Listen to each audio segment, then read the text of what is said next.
What's up, guys? Well, the time has finally come for an update to the Rotary Subaru project for the Panda Express. Today I am modifying the exhaust manifold. So we had some issues with the head flange warping. I don't know if it's a weight thing, maybe a material thing, but it's definitely a thickness issue.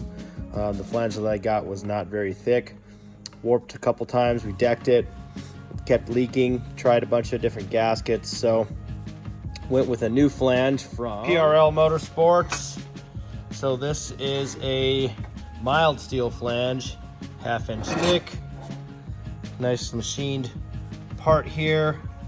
And this is, I want to say this is cold rolled, if I remember correctly.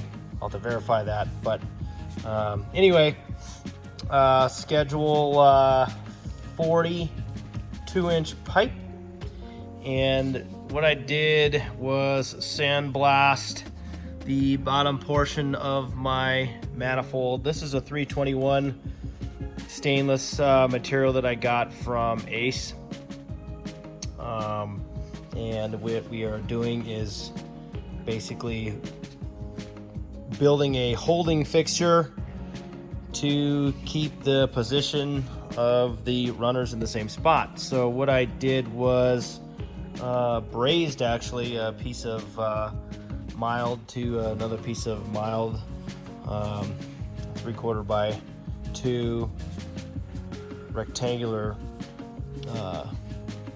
material just to a piece of plate, and then brazed that to this this V-band flange. So what that's going to do is allow me to keep the height of this the same.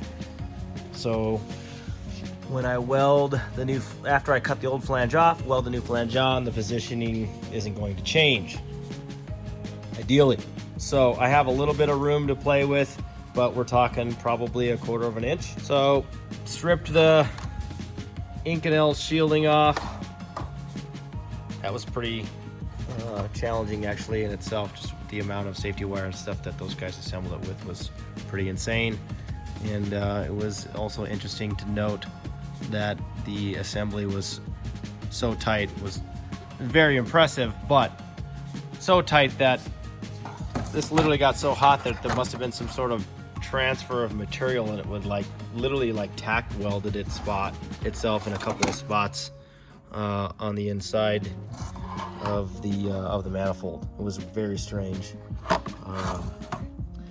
I guarantee it's just because of how hot this thing gets. So going to cut this flange off and weld the new one on, and then this portion of the build will be complete. And then I'll have an update for you guys regarding the... So we got the housings back from Chips Motorsports out of Michigan. Very impressive stuff. So this is going to kind of be the heart of the build here. I'll pull this stuff out here. So excuse the mess on the top of my box here, but this is it, guys. This is the heart of the build for this season. Well, we'll see what happens with the coronavirus. But yeah, got these back from Chip. Very, very, very impressed. I expected nothing less, but there is our semi-peripheral port. The machine work is absolutely incredible. He does such a cool, great job with everything. We got nice chamfered edges. Unlike the pineapple motor we had before, this motor is just gonna be so great. Little port work on the exhaust, changing some of the port timing with the exhaust port, along with the stainless steel insert. CNC'd, of course, and then modified the spark plug holes.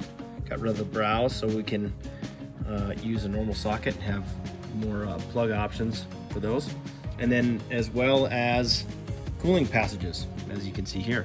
So more surface area, better cooling, opened up water jackets. And as everybody knows, in the Rotary game, these things do run hot, so I'm looking forward to running cooler. So we went with a factory-sized stud and then some solid dowels for our motor. Goal is about 650, maybe 7, about 9,000 RPM. So we'll see where she's happy, but rotors, look at that. Hell yeah. Lightened rotors, a little bit of machine work at the tips just for heat, and then everything's been balanced as well. So yeah, it's great. I'm just absolutely ecstatic. Cannot wait to get this put back together. We're going with the Rotary Apex seals, and then I guess probably just factory everywhere else.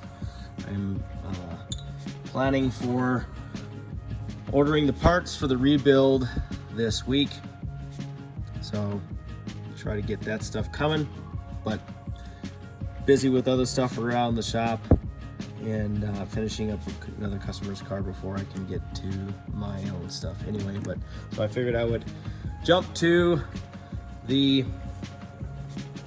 modification of the manifold first.